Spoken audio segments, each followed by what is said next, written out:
All right, we'll go ahead and get started. So, good evening, good afternoon, folks. I'm so glad you were able to join us. We're here today to talk about a new Childcare Development Specialist apprenticeship program that we're launching here at Oakland County, Michigan Works. And my name is Liz Rivard Weston. I am the apprenticeship coordinator here with Oakland County, Michigan Works. It's listed that I'm part of Oakland County Workforce Development because that's the entity that I work for, but we are the administrative arm of the Oakland County, Michigan Works system. So I'm also joined by my counterpart, Sarah Hugg. Sarah, do you want to introduce yourself? Sure thing. Thanks so much. My name is Sarah Hogg. I'm the assistant manager over at the Oakland County, Michigan Works Waterford office, and I'm supporting Liz in all of the great work she's doing in this childcare apprenticeship space. Excellent. Thank you so much, Sarah.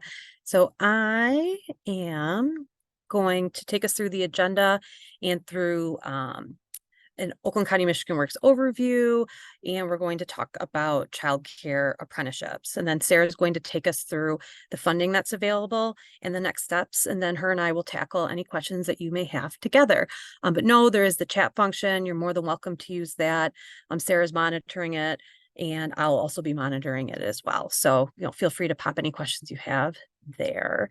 So for those of you who are not familiar with Oakland County, Michigan Works, we are one of 16 Michigan Works agencies. So you can see on the map here that the state is divided out into into 16, what we call Michigan Works areas.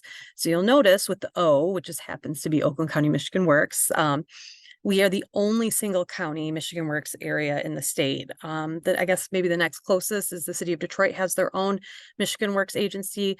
But either way, this really allows us to customize the programming that we run for the unique needs of the community here in Oakland County. So in terms of oversight, we are part of Oakland County. Like I said, that's my employer. So we have oversight from our county executive, David Coulter. We have a workforce development board that provides oversight, and the Workforce Development Department is actually housed within Oakland County Economic Development. But in terms of like the boots on the ground work that happens, that actually takes place at our 6 Oakland County, Michigan Works centers. So you just heard from my counterpart, Sarah. She works within our Waterford office, but you can see we have great coverage across the county. So what happens at these centers is not only do job seekers come here to receive services, maybe it's, help finding a new position, maybe they're looking to upskill or to receive some training. So work happens in that space, but we also have a robust offering of business services. So we also connect with companies in the community, and that work comes out of these offices. So just a quick snapshot. Actually, this first bullet recently changed. So we were formerly approximately a $24 million agency, but we actually just received $15 million to enhance some efforts that we're doing under some American Rescue Plan funds. So this number has exponentially grown rather recently, but we are the 3rd largest Michigan Works agency in the state. You can see we help a lot of job seekers each year, about 3,000 businesses, and we had great success in helping folks during their transitions during COVID. So like I said, we have our 6 Oakland County, Michigan Work centers that we help both the business community and the job seeking community. And across those centers, we have over 100 staff. So we're doing a lot of work here. And if we haven't partnered with you already, we're looking forward to doing so in this particular program. So let's quickly talk about the history of where we got to where we are today. So I kind of struggled a little bit of what to put on this slide. So this is a little more conversational than bullet oriented, but essentially, a group of employers came to us back in 2021 in the childcare space and had expressed interest in starting a childcare focused registered apprenticeship program. So at that time, we actually looked to leverage a resource that existed on the west side of the state to kind of help manage the inner workings of the apprenticeship program. But we've quickly found that geographically speaking, we just really needed this to be more of a locally grown initiative. And unfortunately, at the time, we just didn't have the resources to make it happen. So it kind of got put on the back burner. The conversations were still happening, but we knew that we wanted to do something. We just needed the right resources to come about. So that happened in early 2023. We had the opportunity to apply for some funds from the Early Childhood Investment Corporation, or the ECIC.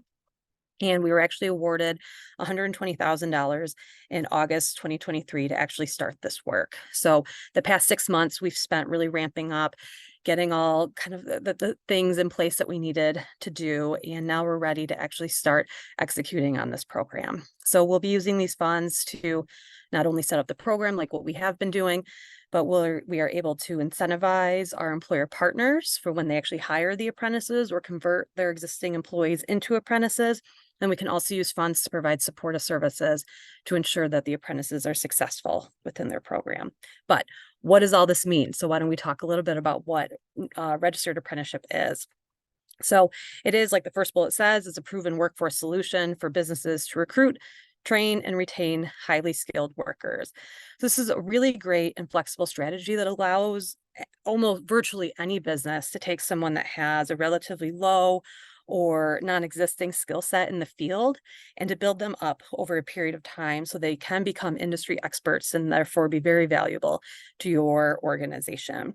So typically the training can last anywhere between 1 to 6 years, and it really depends on the occupation. So on the next slide, you will see that we're looking at a 1.5-year program for this particular childcare occupation, but just in general, training can last anywhere between 1 and 6 years. A really great benefit and a reason why a lot of job seekers are eager to enter apprenticeship programs is because it's a great way for folks to earn while they learn. It's kind of a catchphrase that we use in the apprenticeship space, but it's true. Apprentices are employees of your organization from day one. They start earning wages from day one. And as they gain more skills, their wage is set to increase. So it's actually a component of apprenticeship program that at least one pay increase happens during the lifetime of the program. And then when the apprentice is complete, they earn a certificate of completion. But we're excited because not only will apprentices receive that, but they'll also receive an additional credential in this particular program. So I did skip over this bullet on the previous slide because this is where we really dive in. So the true training components of a registered apprenticeship program are on-the-job training and related technical instruction, which is industry jargon for classroom-based learning. So on-the-job training is, like I said, it's the paid training. So they become an employee the first day of their apprenticeship program, or maybe they were already an employee prior to that. But this apprentice works alongside a mentor or basically that industry expert that you have on site at your company to learn how to do the job. And the really nice thing about this is there's some flexibility built into this. So say you have 2 superstar employees that have been with you for a long time, and one is really good at one part of the job and another is really good at the other part of the job. So those 2 can kind of switch in and switch out as needed to be the mentor for that apprentice during, as they move through the program. So during this on-the-job training, there are specific learning objectives that the apprentice is learning during that time. So it's not simply that they are a fresh employee at your organization, just kind of haphazardly learning. There is a basically lists of tasks that apprentice will learn while they're working alongside your industry experts. And that progress is tracked throughout the time spent in the program. So as you can imagine, yes, their responsibilities increase over time because it's kind of a two-way street. Not only are they getting more competent as they go along, but you're also gaining trust, right, in that person as you see them performing and doing well on the job. So typically the breakdown is about 2,000 hours of on-the-job training happens a year. And that works out to be a full-time employee. So I know there are some programs where childcare workers maybe aren't working in the summer, but there's some leeway there that we can make sure that folks get their hours. So that's something that we could talk about on an individual basis if that's the case at your particular organization. So that's the on-the-job training piece. The related technical instruction, again, that's the classroom learning. That piece is equally as important, but as you can see, not as many hours are dedicated during the lifetime of the program. So as it works is each year of the program, the apprentice is expected to complete 144 hours of classroom-based learning during their program. So what that means is sometimes people automatically think like college credit hour, but that's not what hours mean in this circumstance. So it actually means contact hours. So it's the actual time that the apprentice spent in class. So if it's an 8-hour long class, that's 8 hours towards that's the 8 hours towards the 144 hours that needs to take place in that year. So, these classes can be virtual, but they need to be instructor led or also in real time. So it can't be like a pre-recorded module that someone can go back to and do on their own time. So Just something to keep in mind. And in general, this classroom learning can be offered through a variety of resources. I just have a couple of examples listed, like a community college or a university. Sometimes the employer themselves actually provide this classroom-based learning, but in general, there's a lot of flexibility. There's a lot of flexibility built in here for the company to choose the best provider or the type of training center that offers it that makes the most sense for that particular industry. So what does this mean in the childcare space? So we are looking specifically at the Childcare Development Specialist Apprenticeship Program. So thinking about OJT and RTI, we're looking at 3,000 hours of on-the-job training that would take place during this program. Now, these numbers are also operating under the idea that this is a brand new person. So if somebody has some experience, we can offer credit for previous experience. That's not an issue. Just like I said, we're kind of talking about this as if someone was a brand new employee that doesn't have the experience. So the maximum would be 3,000 hours. That ends up being a year and a half. And I just pulled 4 examples out of the list of things that would be expected of this particular apprentice to learn during the course of the program. So it's arrange the sessions to ensure safety of the kids, clean tools or equipment, provide basic needs, and monitor health or behavior of the children. So a full list will be provided to companies that choose to continue, to work with us on this program. But like I said, this is just an example of some of the things. So it's not anything that's outrageous or surprising. It just really breaks down what a typical expert in the field already knows how to do. So those benchmarks are put in place for the person training to learn those things. So when it comes to the classroom learning, again, it will be 144 hours. So we're kind of working out the details on this, but as of right now, it's looking like 120 of those hours will actually be the CDA, or the Childcare Development Associate classes or modules. And we're really excited about that. So that was kind of the surprise, I guess, from the certificate of completion conversation. So not only will apprentices from this program receive a certificate of completion through the apprenticeship program, but they're also going to receive their Childcare Development Associate certification as well. So that's why we've built those classes and modules into the required classroom training that takes place during this program.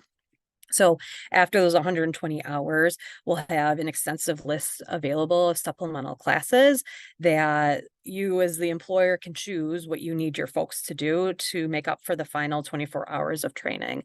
We're also looking at the potential of having, maybe you have like a new hire orientation or some sort of internal safety training, something like that. We can build those activities into the RTI as well. And then you are able to use the training provider of your choice. I know some organizations already have a great relationship with various training providers. We, however, have been working with Leaps and Bounds to try to work this out.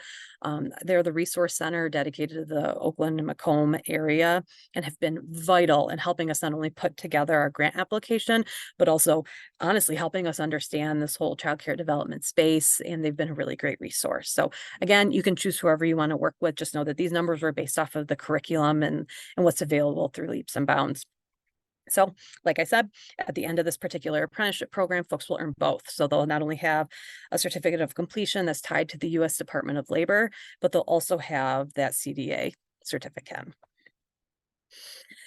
So kind of the next thing a lot of organizations ask, especially smaller ones, is how am I going to do this? Not only is setting up the program, does that seem labor intensive, but what's the paperwork that's involved? Like how much time am I going to have to spend to maintain this program? Something that we're really excited to be able to offer is that Oakland County Michigan Works is actually in the process of becoming what's called an apprenticeship intermediary. And that is when a third-party organization essentially owns, I say that with air quotes, owns or oversees a program on behalf of a group of companies. So organizations like the Michigan Works System are positioned well to provide these services because we have a variety of funding, so just like this ECIC funding that we have, in order to support this work. So in other instances, intermediary programs may charge companies a fee in order to administer these services, but that's not what we're looking to do. We will be able to provide these services at absolutely no cost to the companies that participate in our intermediary. So what does this actually mean? This means that we will be working with the U.S. Department of Labor, because registered apprenticeship does have oversight from the U.S. DOL. So we'll be working with them to actually set up the program. We'll be filling out all the tedious and jargon-filled documentation, working with them to fine-tune the program, and then ultimately, when it's approved, we'll be working with you all to enroll your employees, soon to be apprentices, into the actual apprenticeship program. So as you can imagine, we would need to collect like demographic information, stuff like that, and to enter into the system, because again, with the USDOL backing a program like this, we need to make sure that we're tracking not only who's in the program, but when they, complete certain tasks and things like that.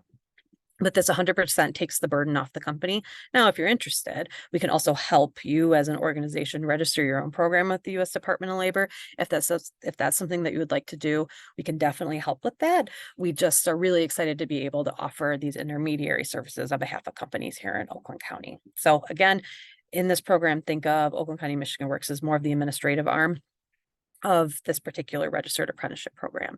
So then what we will be looking to the employer partners to do is to employ the apprentices. So something to keep in mind is that they do have to be W-2 employees. So no contractors can be considered an apprentice. And you will be providing that on-the-job training. So that mentoring that happens during the program. And then I put some asterisks on this because this is important. Funding the classroom component of the apprenticeship program. However, as you're going to hear about in a little bit, we have ample funding available that the financial burden of this will not be anything that you would imagine it could be. So that wraps up kind of the what is registered apprenticeship program. And please understand that's a very, very high level view. There's a lot of nitty gritty that we could get into, but we just wanted to give everybody just an overview of what we're looking to do here. So now I am looking at Sarah to take us through the funding component of our presentation. Good evening, everybody. Again, my name is Sarah Hug, and I am the assistant manager over at the Waterford Michigan Works office. And we have a lot of apprenticeships that we've been helping companies either create and build and or fund through a lot of our apprenticeship grants that are available throughout the county and throughout the state right now. So there are a lot of advantages right now. The feds and the state really want to continue to encourage this earn and learn model. So they are forcing a lot of money down the pike for these types of programs to support them. So if you need any help in going over kind of the intricacies of what Liz's overview was, and you want a little bit of a deeper dive, feel free to reach out. We are here to help. But really, we are working in our business services groups at Oakland County Michigan Works. We help with the marketing and recruitment of the apprentice programs that we can help build. And then we help with information sessions, kind of like today. We have a company called New Gateways that's here in Waterford, and we actually held a information session, a webinar for them online. Invited people across the region to join us to learn about their direct support professionals apprenticeship that was available to the general public to join in.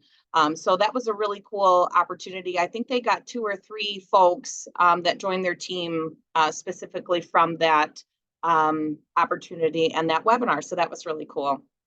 And then there's lots of federal fundings, like I said, and state funding and local funding.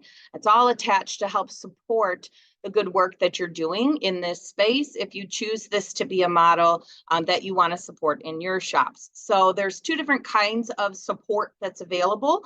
And I know that we have business and employers representatives online today. So the first part that we're going to talk about is the apprenticeship training reimbursements and costs for employers. And then there's also the supportive services that we hope you'll be able to see the advantages of for your participants as well. If anybody, a current employee or a new hire, is registered as an apprentice with USDOL through these types of programs, then there's a lot of extra support and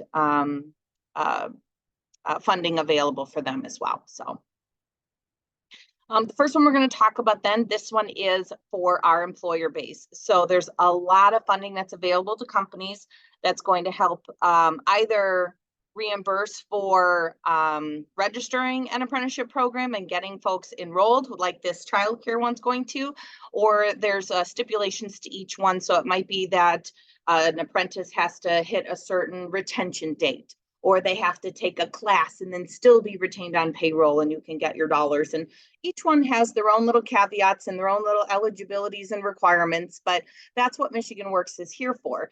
I have flow charts that put me to sleep at night in my brain, and and it's a lot to remember, but that is my specialty. So this is what keeps me employed, guys. So feel free to reach out if you have any questions, and being a partner with me in my shop is going to make sure that you have access to all these informations, and someone kind of watching your back and being the liaison for you as you go through and process through these grants. So most of our grants are available right now can braid together as well, which is really nice. So it's not like, oh, you got $1,700 from this one grant, then you're not eligible for this other grant. Almost every one of them right now is all braided or layered funding. So it can all happen seamlessly, all intermingled. So the ECIC, the Child Care Scholarship or grant that's available for apprentices that are being registered in the child care apprenticeship space. That grant is going to allow us to reimburse you $2,000. It's an incentive. Basically, it's not even a reimbursement, it's an incentive. So if you enroll an apprentice in the child care apprenticeship program, then you can receive $2,000 returned to you, just for all the good work and the admin and the efforts that you're putting in on your behalf to support these kinds of training programs. There's another grant right now that we have through June 30th, and it's called the State Apprenticeship Expansion Grant, or SAE. And that one allows us to reimburse you for wages on site that your apprentice has. If they earn $3,500, and I get the first payroll when we started tracking their hours, and then the one that hits the 3,500 gross wages mark, I can reimburse you $1,700 on them. So the next one there is $3,500 from the Going Pro Talent Fund grant. That is a competitive award, so that one's not like a guarantee necessarily. We do have 2 cycles that happen every year. I would help you through that process, start to finish, with the application, making sure that it's quick, simple, and easy. But we would send your application up to the state. The next cycle opens in about April or May. So you should hit me up sometime around then so that we could start chatting about how to get you involved if you do register an apprentice, or if you're going to start registering one. And that grant can get you up to $3,500 returned to you for the wages that they're earning while they're on site with you, and some of that related technical instruction that they're taking through your training vendors of choice, or whichever ones are associated to your standard. And then if you have a new hire, there's again, a lot of nuances, a lot of flow charts in Sarah's head. So bear with me. Some of these are not, guarantees necessarily, but if you have a new hire that has not been added to your payroll yet, and we have our standard up and running, we know you exist, we know you want to partner with us, and you say, you know what, this person's joining us in March. Would we be able to do some on-the-job training funding through your WIOA program? Absolutely. And again, you don't even have to ask me those words. If you just give me context of the person, my flowcharts will start, and I can figure out exactly what they'd be eligible for and what I need to get into your hands to help you acquire those different grants. But that one can be up to $4,000 additional on top of everything else. So if you were to have all of these best case scenarios in your back pocket, in 1 year's time, you could receive up to $11,000 or over $11,000 to offset the costs of these employees, just because they are registered as USDOL registered apprentices. And then there's a lot of advantages for the apprentices as well. So we know that sometimes things like this can maybe be a hard sell to someone who already works in your company. Well, I've worked here for 3 years. Why would I need to be an apprentice? I've got a lot of skills already. Well, cool. But the job market's never perfect, right? And if all you have is the 3 years of experience behind you and you don't really have any technical training or certificates or endorsements, the model of the apprenticeship will allow them to get time and credit earned for some of the OJT hours they've already spent with you over those years. And then they'll have to complete a little bit while they're registered. And then they'll also be taking those classes, and then they'll have a certification when they're all finished. And these are nationally recognized. So the US Department of Labor is the one that states that this person is a full journey worker in this particular space. So it's a really cool way to kind of sell up that they're getting the earn and learn model instead of just earning, right? And it really can increase their earning potential a lot faster than non-apprentices because they are now having that classroom or technical training associated to the good work they're doing in your shop on the job. And then that nationally recognized credential follows them anywhere. So it just has a lot more credibility and substantiability behind it. So Michigan Works can also provide wraparound support services for your apprentices to help them maintain their participation. So we want to make sure they're successful. We want to make sure they don't drop out. And how do we do that? We have to make sure that they can stay employed. So employability components are kind of where we thrive. So if an apprentice has a car that breaks down, great, they better get a hold of me because I can help pay for it to get it fixed so that they're back in your shop quicker, faster, and with less of a debt ratio for them.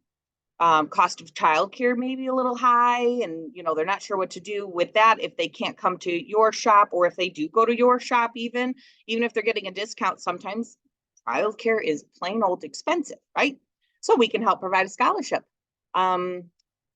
If gas is getting a little much and they had a big medical bill that was unforeseen come through, and now it kind of drained their resources and they just need to get back on their feet for the next few weeks and they don't know where to turn, let us get them some mileage support. We could do mileage reimbursement for a month or something like that, just to get them an extra check in their hands to help offset some of those costs and continue to maintain their employability with you. So it's a really cool way that we put all of these things together to make sure. Sorry, someone is in my office and they're not supposed to be here. It's 6 o'clock, so I should be here alone since I don't know what to do. Anyway, do you want me to? Can I excuse myself real quick? I am so very sorry. That's okay. I got it. I'll be right back. So as Sarah was saying, we have funds available to provide supportive services. And honestly, I'll share with this group. I know we're talking about apprenticeships right now, but if you have employees that are struggling in general right now that are in needs of supports, they're always welcome to call an Oakland County Michigan Works office, and we can see how we can provide assistance. So know that these benefits expand beyond just what we're doing in our apprenticeship space. So there is some eligibility. So this is pretty important. So in order to, I'm going to go back a slide. So when Sarah was talking about these grants that are available, we have to be able to enroll your apprentice in order to be able to issue these funds. So what we will be asking for is like a driver's license, social security card. We have to check that males over the age of 18 have registered for selective service, stuff like that. So like we've talked about, this is federal and state funding. So sometimes it does have to go beyond the basic demographics in order for us to enroll someone. So we do want to be upfront about what we will be asking your employees and hopefully apprentices in order to not only issue you all those training incentives, but also for us to be able to provide those supportive services. Everything okay, Sarah? Yeah, it was the cleaner. Okay, good. All right, I'm going to go to the next slide. Perfect.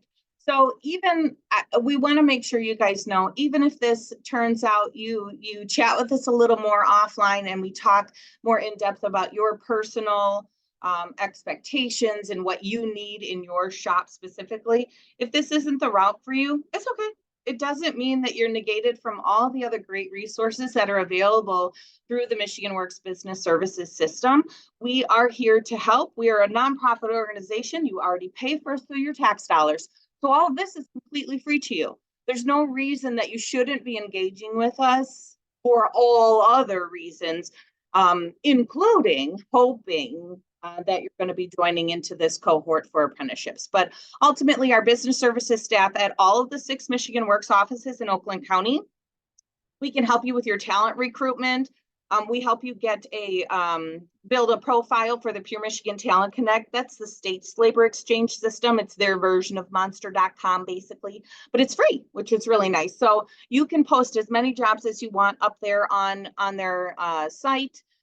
They expire every 30 days. So everything does stay very fresh on there, which is really nice. It's not a lot of expired stuff that people see. And you can do candidate searches up to a certain amount, again, because it's free, but they will let you do candidate searches as well. So it's a super cool free tool that's available to you through the state of Michigan right now, and we can help you through that process. We also have a ton of social media like channels and outlets that we utilize and ways that we partner and share information, connect with other companies that we are already connected to or partners in the local area to make sure that whatever message you have that you're trying to get out gets spidered out even quicker with our support and our sharings as well. We can host job fairs on site. We can help blast out information on a job fair you have at your site. If you're opening a new site, we've even come out and had a table at your new facility. Bring a little pop-up table and we can help with the job fair, sign in the recruitment component of it if you'd like. We have a lot of folks that are ready and willing to help with these things. You just need to reach out so we know you exist, basically.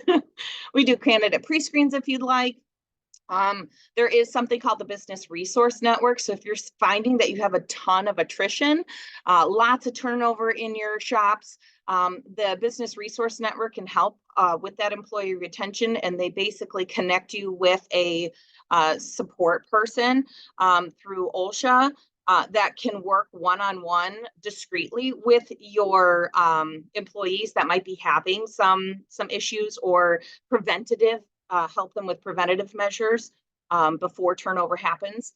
So it's a really, really cool network. And I do believe it's free still. Is that right, Liz? Okay, she's nodding her head. Yes, we're going to go with yes, it's free. And Liz is the one you'd reach out to for that, actually. But those are just some of the things that are available. Training support, hiring support. We talked about some of the grants, but those are just the ones that are available in the apprenticeship space. Lots of other grants that are available just in the other business services realms as well. So if you need some support in any which way, shape, or form, just reach out and we'll see what we can do to help you with that.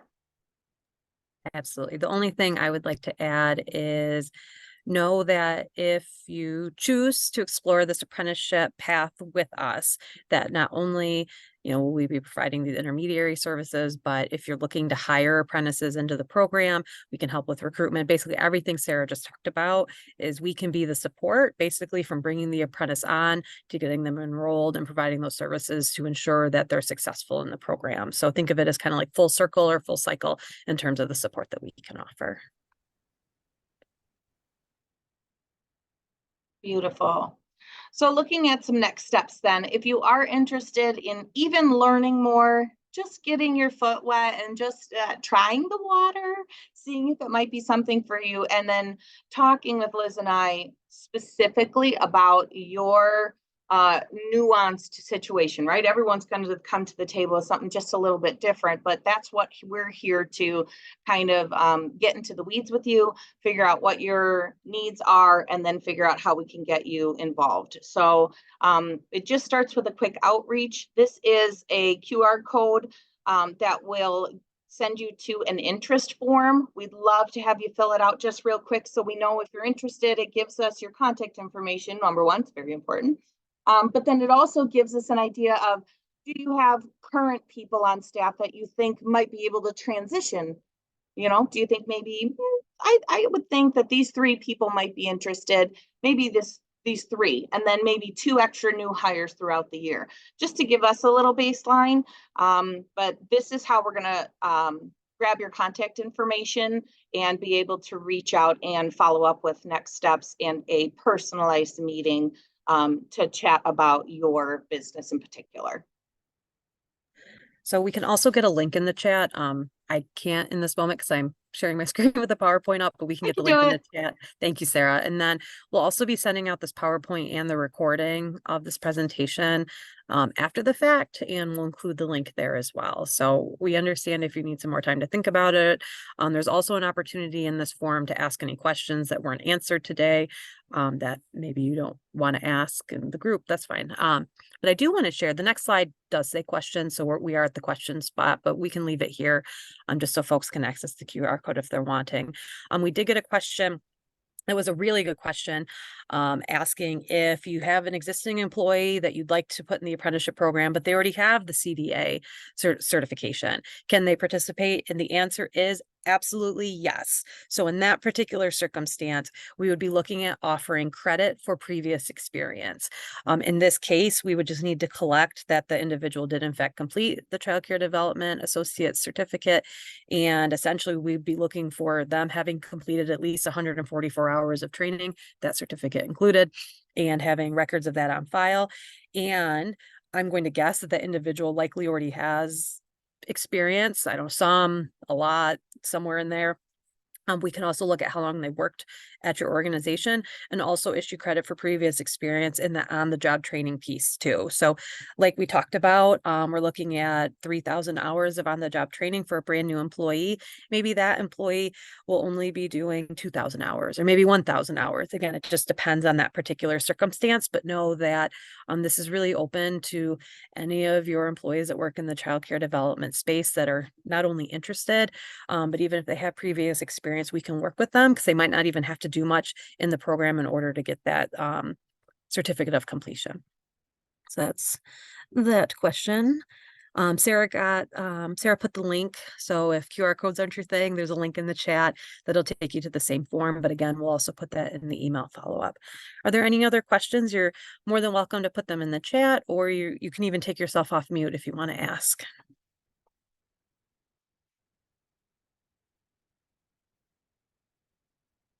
I'm going to go ahead and stop sharing so I can see folks.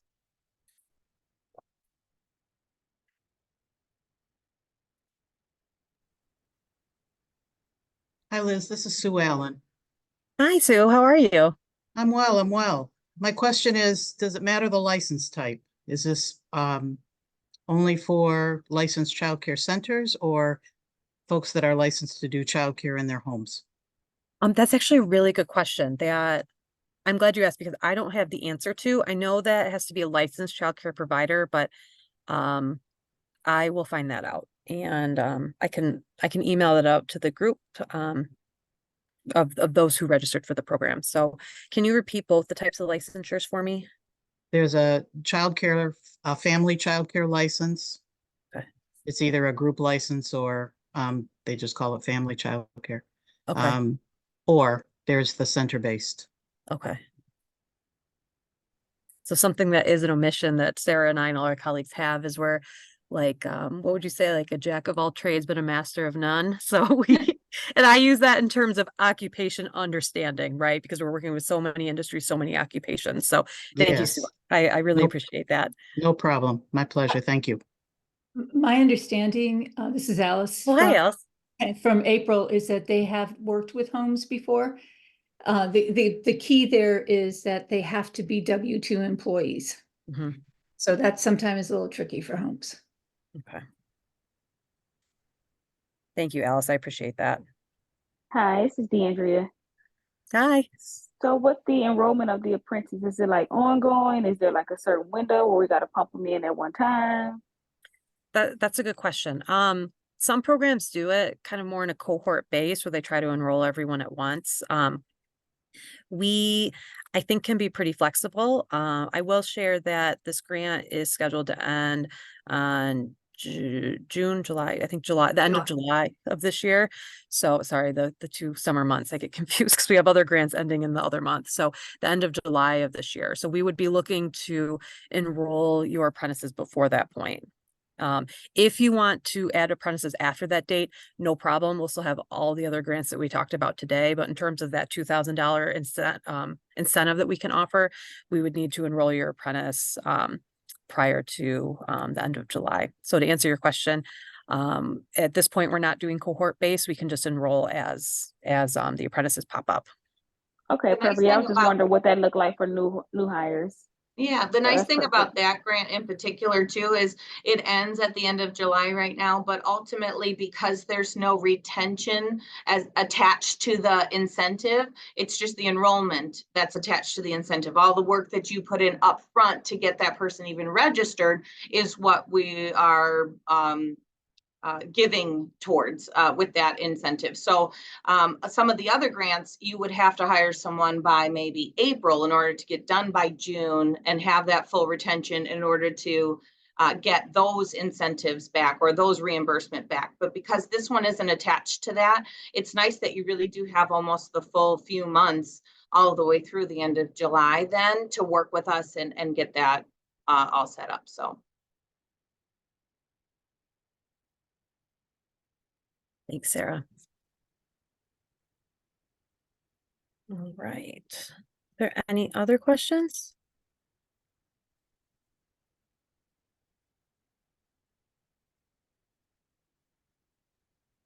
Liz, this is Alice again. So is there any residency requirements? Good question. So the facility, the company has to be located in Oakland County, but it does not matter where the apprentice or the employee lives. Thank you. There was a question that was sent as a private or direct message that I do think is relevant to the group. The question is about if the childcare facility is religious affiliated, if they qualify for this program or the grant funds. And it's actually a timely question. We asked this of our funder actually last week, and we do not yet have the answer. So sometimes federal funding is restricted in that way. So we will, once we know, we'll definitely let this group know. It would negate them from those OJT dollars attached to WIOA. So there are some that we do already know, absolutely, Liz, that the federal funding components, if we've worked with them for a while, those wouldn't be available. But again, all you have to do is let us know, what your situation is, give us a chat, and we can see what might be available. So thank you, Sarah.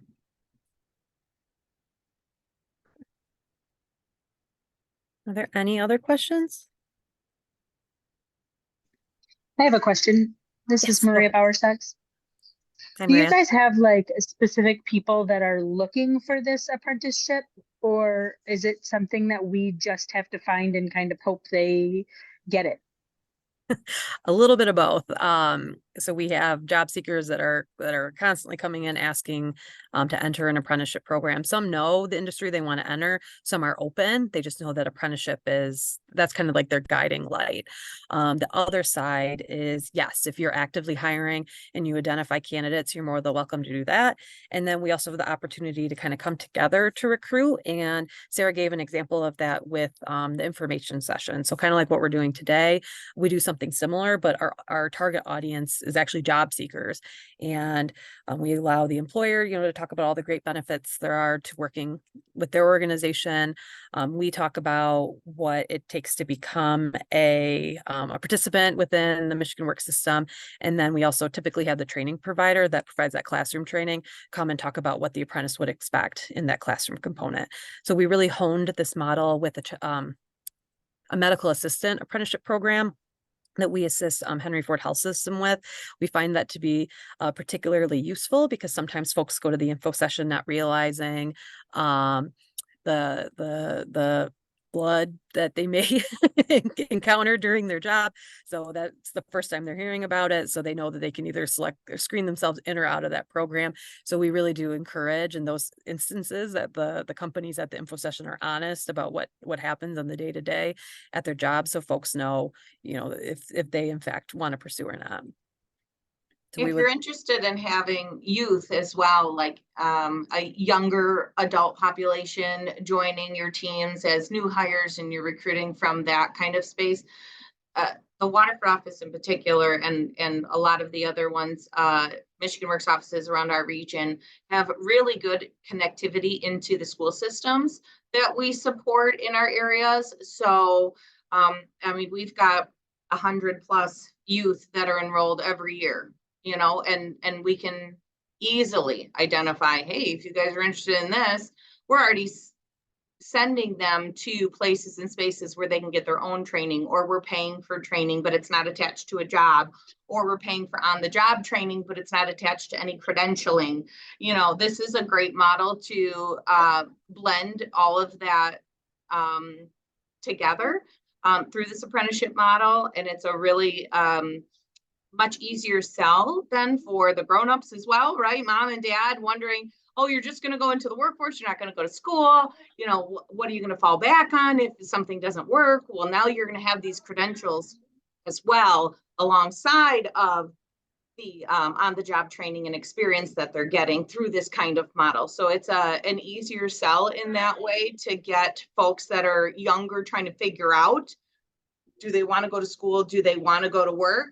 It's a perfect model that blends both those things together, and it's not an if or statement, it's an and statement. So Awesome, thank you. yeah. a lot of really great questions. Is there anything else that we might be able to answer for folks? Or at least jot down and investigate the answer for our follow-up?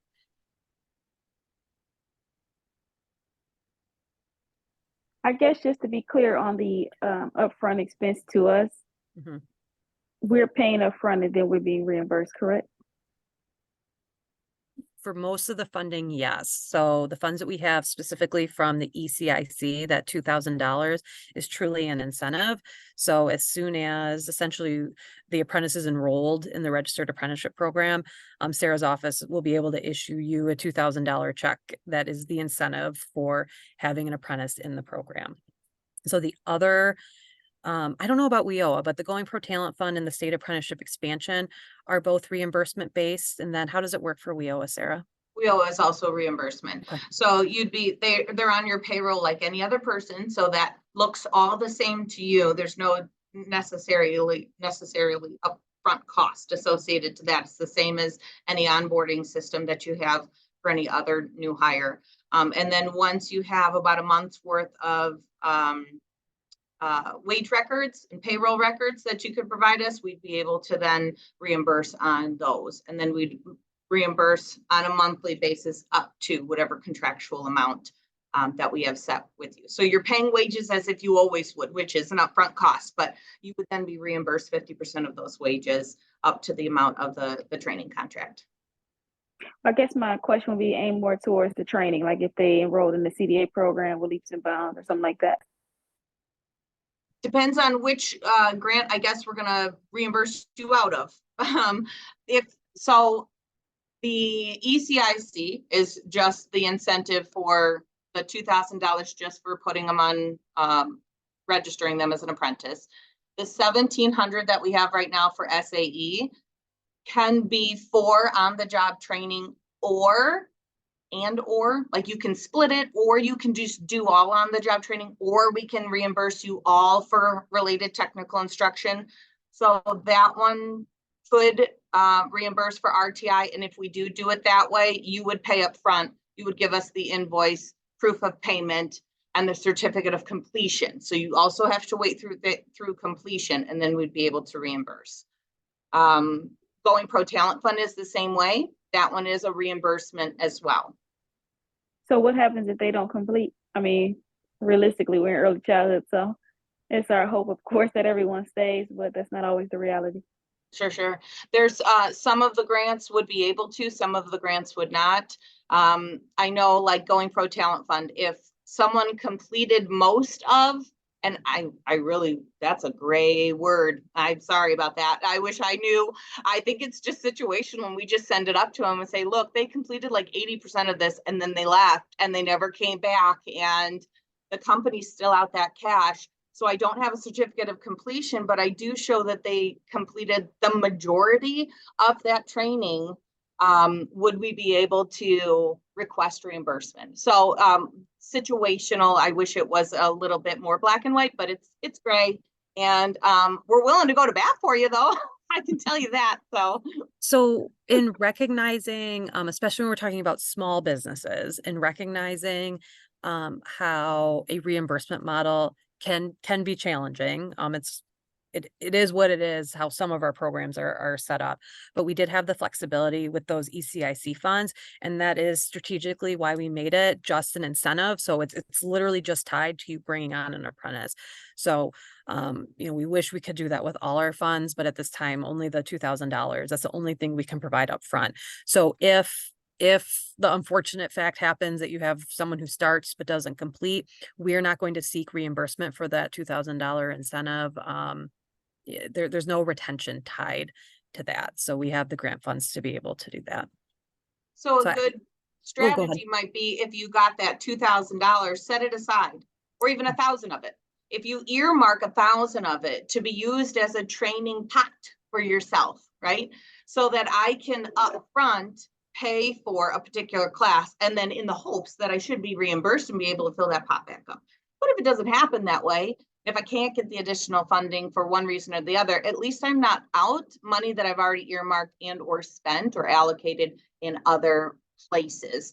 So the fact that this particular 2,000 is all an upfront advantage, it might just be a strategic measure on your part to make sure that you set it aside in a certain way, knowing that there's a potential that those training dollars might not come back to you. And in addition to that, and I don't want to make it sound like it's going to be perfect, but also keeping in mind that in partnering with Michigan Works with an apprenticeship program or not, we're able to provide some of that case management, that if someone is struggling for whatever reason to retain their job, there's someone at Sarah's office that is checking in, how's it going. We're providing those supportive services. So if you hear the reason why folks aren't staying employed with your organization because they're struggling with transportation or childcare of their own or something like that, that's where those resources come in to try to reduce some of that not retention, the opposite of retention that may happen in the program. So again, I can't say it'll be perfect, but using some of these methods that we've used in many other industries, we would hope that you would see a more positive outcome. Does that help answer your questions?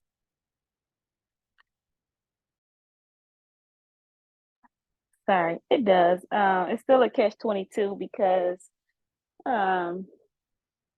Leaps and Bounds is already in place as a resource for us to partner with, and essentially you're looking at a $75 resources versus fronting 2,000 in hopes that someone goes through the process. So I mean, that's just something I would have to weigh, but that's why I wondered if it's something that we front up front and then hope that we benefit from it, or do we constantly run the risk of losing $2,000? And I mean, honestly, I appreciate you asking, because I'm confident that question applied, across folks who are attending today. So I'm sure other folks were curious about that as well. So that 2,000 though doesn't go away if something were to happen. So let's say you have, like, you're already partnering with Leaps and Bounds. That's wonderful. If you take one of your incumbents, you have 24-year-old Kelly who wants to go into the apprenticeship program. She's already worked for you for a year, but she's going to transition over. If she does that and you register as an apprentice, you get the $2,000. So it's not like an upfront cost in that sense, and you're not held to. You pay for it class by class. It's not like a one lump sum, right, Liz, at Leaps and Bounds? Actually, I don't have the answer to that. Maybe Okay. maybe Alice does. You do pay for the whole cohort experience, and Okay. and currently, some of the providers are working with Leaps and Bounds through funding that is available through the Great Start to Quality program and United Way. So the only cost that the provider has is a $75 registration fee. So I would say a couple of things. One, this $2,000 enrollment is there now. It's going away. So like, we should probably figure out how to spend it. And then the second thing, which I'm not sure, it might be a little bit in the weeds, is to complete your CDA, you need to take other steps besides finishing your classroom training. So is the money that for training for the literal classroom hours, or does someone have to complete their CDA before the owner provider can submit for reimbursement? Good question. And I'm stalling because I'm needing more time to think about it. It may be too weedy for this conversation, Okay. but it is something that we need to figure out if somebody's actually going to try to do this. But if you're already if your employees are already in a leaps and bounds CDA program, then you should probably have a conversation with Liz and Sarah about how, if you're interested in having an apprenticeship, taking those folks as your first group of apprentices. Because they're already getting their CDA through this other funding, right? So you would get the enrollment money, and then you would have a test cohort, basically, of, do people stay long enough for me to actually take the risk later on, once that initial grant goes away, to sort of face the issue of, can I create the pots that Sarah's talking about? Or is our experience that, it's just not going to work? I mean, at this point, this is like an opportunity to test whether or not childcare apprentices make sense in our region. And so, like I said, if you already have people who are in, either Leaps and Bounds CDA program, or Sue Ellen's CDA program, or anybody else's CDA program, it's probably worth your time to have a conversation with Liz and Sarah to figure out, does it make sense to take those folks and see if they want to be apprentices? Thank you, Alice. I appreciate that.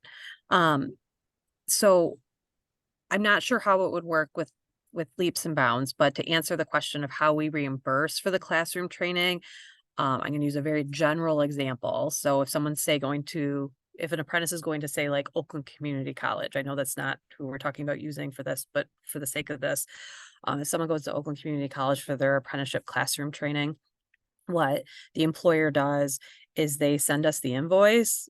And then, actually, honestly, the invoice doesn't even have to be paid. We just need an invoice from Oakland Community College that said Sally went through these trainings, and then we pay that, we reimburse in that way. So we need proof that class actually took place, that person was actually in the class, and then we reimburse. So I think we would have to get a better understanding of how Leaps and Bounds, or whatever training providers you're wanting to use or already use, how they invoice, and we can work that out. So we can definitely get in the weeds on that if you're interested in talking to us about it.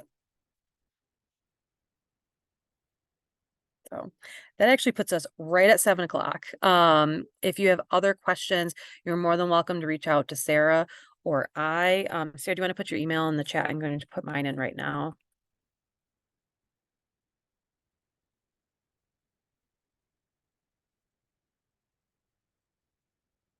So feel free to reach out to us if you have any questions. Like I said, we put the link in the chat for you to fill out that interest form if you are in fact interested. We're not only asking for your name and your business information, but we're asking like, how many apprentices do you think you'd want to bring on? And there's also an opportunity for you to ask any questions that weren't covered here today that may be on your mind. So, take some time to think about it, fill that out when it makes sense. If you do fill it out, we anticipate being in touch in the next couple of weeks. Because like I said, we're still kind of setting up the actual apprenticeship program piece, but as soon as we're ready to run with it, we look forward to connecting with folks who are interested. So thank you so much for spending an hour of your evening with us. And we're really excited about this pilot, and we look forward to seeing where it takes us. So thank you so much. I hope you all have a good night. Thanks, Liz. Thanks. Thanks, Liz. Thanks, Thanks, Sarah. I'm looking forward to working with the two of you very Good to much. see you, Rhonda. Take care. Bye.